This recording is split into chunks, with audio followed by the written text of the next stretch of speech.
किरण शर्मा। हम मंजू शर्मा अपना YouTube channel पर सबके स्वागत करै छी। सब यूट्यूब फैमिली के स्वागत करै छी। सब दीदी भाईजी के प्रणाम करै छी।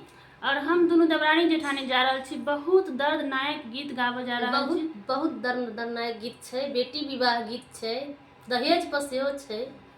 कि बाबा के घर में एक बेटी जन्म ले छै, कते बड़का विपत बाबा के रहे छै कि कभी दहेज नहीं पूरे छै। हमेशा उनकर बाबा कल्पित रहे छथिन, लेकिन बेटा वाला कभी दर्द बेटी वाला के नहीं बुझे छै।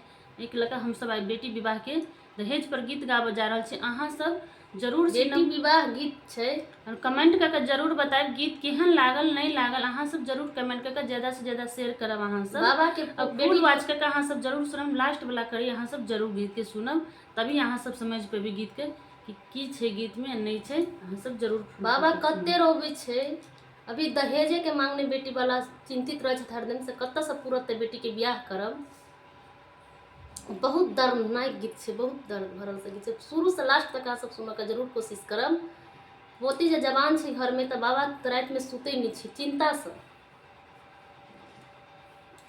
बाबा के घर कुमारी बेटी की बाबा ना सुतरे ललन माँ की बाबा के सोवे ना दे रे ललन माँ बाबा के घर कुमारी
देखियो बाबा के घर में पोती कुमार छै तऽ बाबा के रात में नींद नहीं अबै छै, लेकिन दहेज के मारे बाबा मजबूर छै अखन। ताहि दुआरे दहेज के अहाँ सब हटाबऽ के कोशिश करियो।